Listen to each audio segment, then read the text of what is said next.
She walked in her own dealership and got kicked out by a man who thought she didn't belong. What happened next? Left the entire room speechless and him full of regret. She didn't come in wearing a corporate badge or a name tag. No entourage, no flashing cameras, just confidence and a calm, powerful presence. Dressed in a form-fitting peach dress and heels that echoed across the marble floor, the black woman stepped into the luxury car showroom. It was her own dealership, but no one recognized her. And that's exactly how she wanted it. This wasn't a random visit. This was a test. The woman, known professionally as Ms. Talia Daniels, had built this dealership from the ground up. It was part of her luxury auto empire.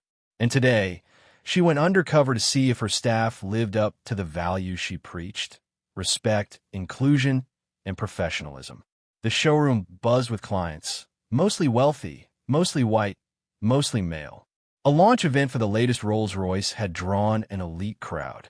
Suits were sipping champagne, salesmen laughed at expensive jokes, and everyone seemed too busy showing off to notice the woman standing near the entrance. Until one man did. He sized her up with a sneer. His expensive tux, his smug grin, and the way he stepped in front of her like a gatekeeper said it all. "You don't belong here." "You lost? Or just window shopping?" he asked, his voice dripping with arrogance. She simply raised an eyebrow. "No, I'm right where I need to be." He chuckled, then turned to the group of men beside him. "This place is getting real loose with invitations. This isn't a mall, sweetheart." The others laughed. But behind her stillness, Ms. Daniels' eyes burned. They had no idea who she was, but they were about to find out. Ms. Daniels took a slow breath as the man in front of her gestured once again toward the exit. His voice wasn't loud, but it carried a weight, a quiet, cold confidence that said, "You're not one of us." It wasn't the first time she'd experienced this, but it was the first time it happened in her own building. "Miss," he repeated, clearly irritated now, "you're making this awkward. This is a VIP-only event. If you want to take a look at the cars, you can come back during regular hours. This isn't the time." Still calm, she asked, "And who decides who counts as VIP?" He smirked. "People who can actually buy what's here. No offense. No offense." That classic phrase used to coat pure disrespect and false politeness. She glanced over at a row of polished vehicles under showroom lights. She had personally signed off on their display arrangement. From the angle of the spotlights to the custom scent in the air, this whole atmosphere was her vision brought to life. And here she was, being told to leave it. Just then, a young female employee approached the man, clearly sensing something was off. But before she could speak, he waved her off and muttered, "Don't worry, I'm handling it." Handling it. He thought he was protecting the event. What he was really doing was exposing himself, and everyone else who stayed silent. Ms. Daniels stood a little taller. Her voice dropped in tone, more serious now. "I'm asking you again. Is this how all unrecognized guests are treated here? Or just the ones who look like me?" The man scoffed and turned back to his drink. "Listen, don't pull the race card. This isn't about that." She raised an eyebrow. "Isn't it?" He gestured again towards security, now visibly nervous and unsure. "Please remove her from the floor." As two hesitant security guards stepped forward, a senior manager came bursting into the room. His face went pale the second he saw her. "Ms. Daniels," he gasped. "I didn't know you were here. I mean, you're early." The man who tried to kick her out froze. "Wait, Ms. Daniels?" he asked, disbelief setting in. She turned toward him. "You wanted me out of the building I built. Now tell me again, who doesn't belong here?" A pin could have dropped and echoed through that showroom. The laughter died. The whispers stopped.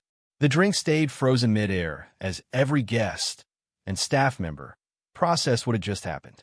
The woman they had ignored, judged, and dismissed. She was the boss.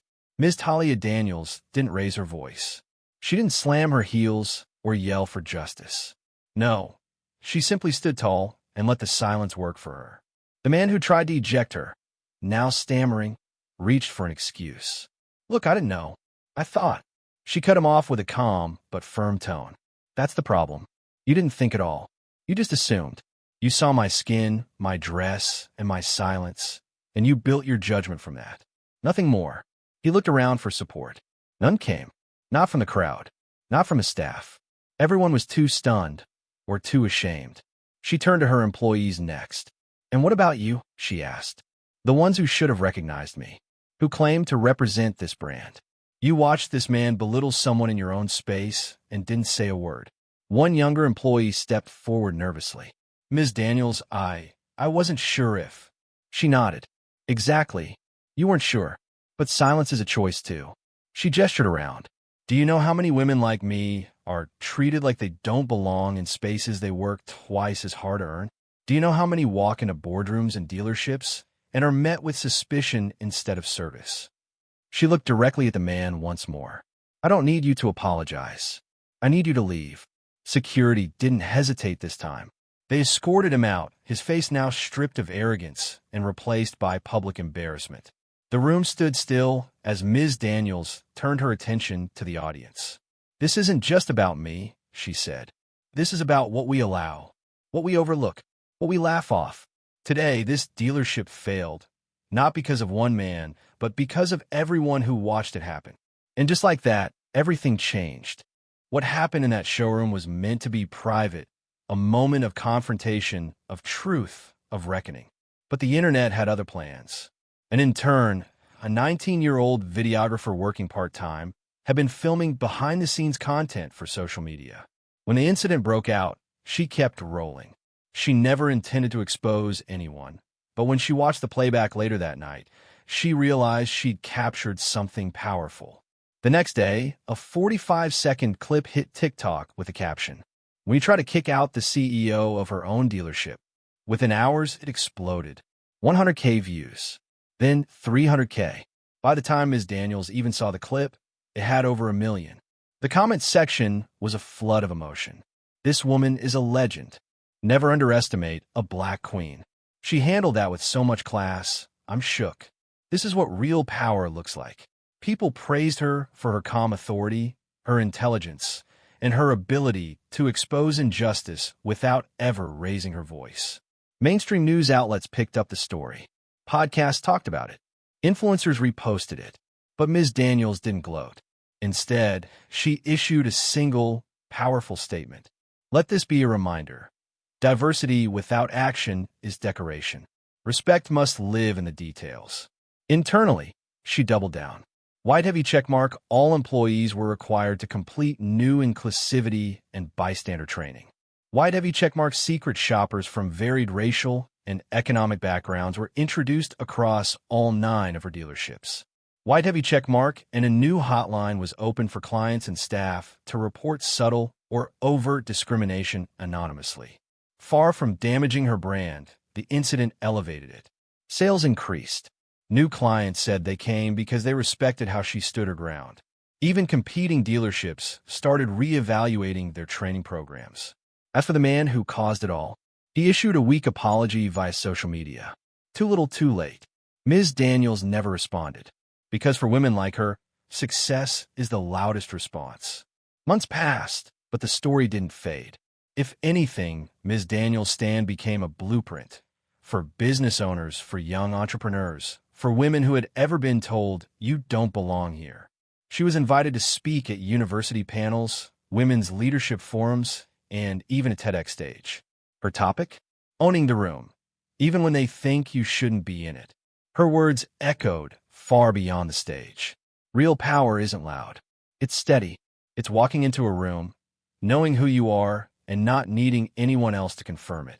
She launched a mentorship program for Black and brown women in automotive sales, an industry where they were often underrepresented. She created scholarships for young girls pursuing business degrees.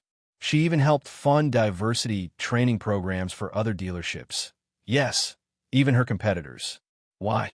Because she didn't just want to win. She wanted the entire system to evolve. One day, a former employee sent her a message. "You changed how I see leadership. Thank you for not staying silent." That, to Ms. Daniels, meant more than the headlines.